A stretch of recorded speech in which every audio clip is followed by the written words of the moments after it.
Morning, fam. I'm up early with a little politics on my mind, so I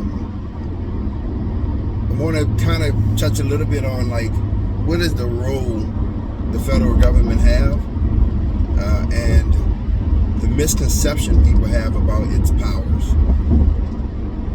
So the federal government really has a very limited power as it pertains to your everyday life.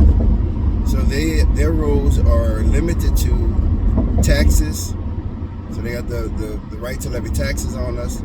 They have control of commerce, which allows for us to use the interstate system without having to be taxed in every state as we move through it, kind of like if you move product from country to country.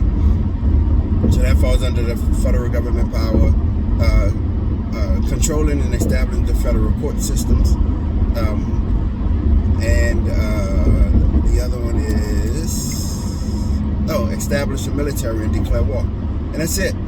The only other powers that they have are powers that are perceived to be needed in order to execute those 4 or 5 items that I just named. That's pretty much all the power they have. Everything else, all your other things, all your other laws and things that's on the books are controlled by the state. So the state actually is the one that imposes the vast majority of laws upon the people. Property taxes, speed limits, civil penalties, criminal law, all that stuff is driven by what the state believes those penalties and punishments should be. So when I hear people, fussing about what the federal government should be doing, they're really fussing about what they should be doing. Because as a citizen, if you effectively utilize local politics, then you should be able to establish some of the things in which you desire in your city or in your area. And when the leaders who you did or did not elect do or do not act in the best interest of the people, then you all have the power and the right to have them removed. But it requires work and it requires unity. So I'll just touch briefly on the idea about the abortion rights. All the federal government said is that the Constitution doesn't mandate right to abortion. Period. And I mean, if you read the Constitution, do you think any of those clauses suggest that there is an innate right to abortion? And if you could, I'd be excited to hear which article, which clause you think suggests that. But what that does mean is that the state now doesn't necessarily have to create a law on the books for it, but they can. And in the areas or the states like Louisiana that had old laws on the book that was anti-abortion laws, you now have a conundrum on your hand for people in the state of Louisiana who wants to have an abortion.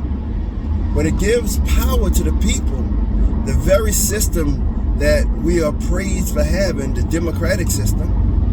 It's now time to put that sucker to work. And one of the things that can be done is twofold. One, we can create a special election that would immediately adjust the law that's on the books.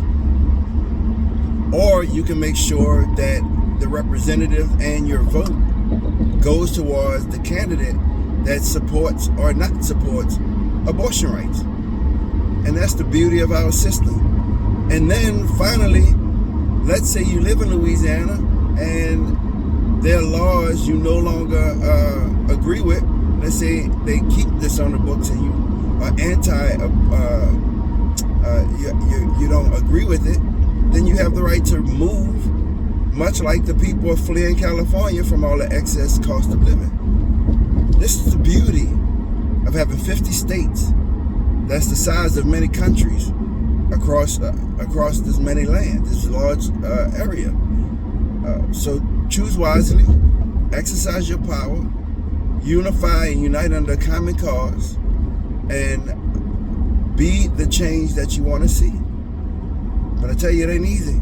It's a road that many of us avoid. But if you don't participate, if you don't utilize your collective power to make decisions for our collective selves, then don't expect your best interest to be considered. The only way your best interest is considered is if you contribute to the process in a designed manner. So I guess for those who don't vote, maybe you should reconsider.